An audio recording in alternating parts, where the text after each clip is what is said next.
One of the biggest sources for poor movement in your golf swing are how your shoulders move. We're going to show you how to fix that today. Today's video, we're going to show you why the most common shoulder movements we see from regular golfers are really detrimental to their golf swing. Then we're going to show you what should happen instead and give you a couple drills to really ingrain this into your swing. The shoulders have a massive range of motion. They move up, they move down, they move independently, back, forward, internal, externally. There's so much range of motion. If you've ever had the misfortune of having shoulder surgery, I've had one on each shoulder, wouldn't wish it on anyone. You understand the rehab for that is absolutely brutal because of that range of motion. But in the golf swing, we see so many golfers struggle with what to do with the shoulders. Everyone thinks turn, but how these shoulders move back, up, down, side, left, right, really create issues for their ability to rotate and hit the ball solidly. Yeah, and I think part of it stems from thinking this is all one unit. Right. You know, the way to start thinking about it, the shoulders don't really turn. The rib cage turns, and the shoulders have their motion on top of the rib cage. Yeah, technically this is shoulder turn. Right. Internal, external, but it's more of elevation, lifting, however you want to say it. Yep. Protraction, retraction, all of these different movements are on top of what you do with the rib cage. So, you know, the first thing you want to think of, okay, my rib cage turns. Now, once that rib cage is turned, let's say, whatever, 90 degrees, right? Now, what am I doing with each shoulder to either help or hurt my swing? Right, you should have a pelvis turn, okay, we're all familiar with that. Chest turn, torso turn, This is where those terms start to get intermingled, and then there's a whole nother gear with how you move these shoulders. So the hips will be the least turned, hopefully. Chest more turned, roughly 45 degrees more. And then the shoulders should be more turned than the chest. Yeah, exactly right. The backswing. If you looked at the top down from gears, which is why gears is so good, it's so cool. Right. You can put a line through the shoulders that indicates how much that line is cranked from the above view on top of what your rib cage did. So, you know, doing this the right way, a lot of it is just the concept. Right. It's learning what you're supposed to be doing. And the way that happens in the backswing, this is where we see golfers really struggle right off the bat, is the shoulders. If I don't turn to get shoulder turn, it's retracting the right, extending the left. That's without my chest hasn't moved, but I've got my range of motion is about 32 degrees extra on top of my chest turn. Yeah. That's a big gear in the golf swing when you want to generate speed. And then it's that right there. Now, golfers will see that and think, oh, I do that already. That's a whole different movement doing this. You want to do it with the shoulders, scapula, that region, not just by pulling the arm behind you. Yeah, it's something that we do in almost every lesson. If you come into this studio and you have a swing where the backswing's not quite right, where the shoulders are packed in a bad spot, I'll come in there and kind of stretch your hands away from your shoulder. And if I let me demonstrate that. This is such a common movement that we see is golfers like struggling with turn. He'll make a backswing turn. Yeah, it's real common. So I'll come in and grab the butt of the club and go like that. Boom. And the golfer has never felt that. Holy cow, like I can feel my right scap touching my spine is what it feels like. And I go, holy cow, I've never been that wide. So the cool part about that is if there was a ball there and Mike was a steep golfer before and I put him here and I just told him to hit, the club, you don't have to do anything. It shallows out right on the plane. Now, if I'm packed and you let go of me, it's going this way, it's going steep. So it's probably the top 5 things in the swing. You were going to say top 3, and I think it's probably top 3. It's up there. If you can move this shoulder and this trail arm, you know, which incorporates the bending and the retraction, protraction, if you can figure that out, it goes a long ways to making the swing feel effortless and on plane. Okay. Now for the downswing, what we see is a lot of this shrugged up turns into they swapping this shrug for now this one gets shrugged up coming into the downswing, and we see a lot of shoulders to ears in the downswing.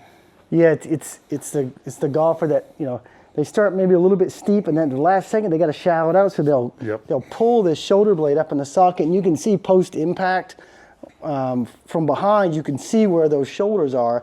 If you use shoulders to kind of shrug like this, it'll also make your elbow tend to chicken wing a little, and you start getting some pain through your elbow as well. So it's kind of no man's land. It doesn't feel great at all. Exactly. Instead, both shoulders should kind of drop down in their sockets to start the downswing. Yeah, so just, you know, if this is the backswing, we know the arms went up. We know that by now. There's no zero arm lift in a golf There's swing. still some argument, but yes, they are. So arms they're go up. So, you know, if I want to lower my arms, just the action of those lowering while I'm turning, you wouldn't be able to do that if you So kept do that your... again, do that again.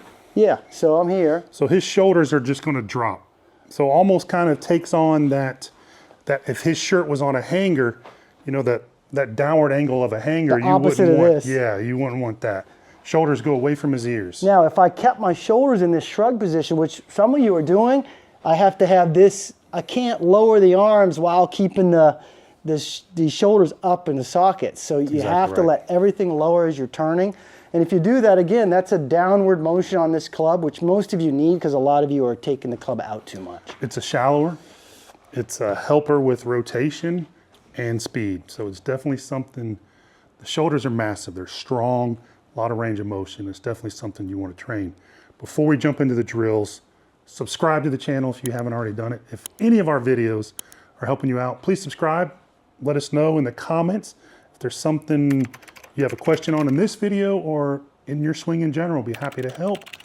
And also make sure to click on that first pinned comment in the link below, or the link in the first pinned comment below, so it can take you to more free training. So the first drill is going to be a backswing drill, and it's going to take care of that packed, kind of compressed, protracted trail shoulder. So Shaun's going to go to his backswing. Yep. So put my hands kind of away from me and push in the and I'm going to play a really unintelligent wall here. So this would be the bad where I'm just leaning my shoulder into it. Now watch what I do.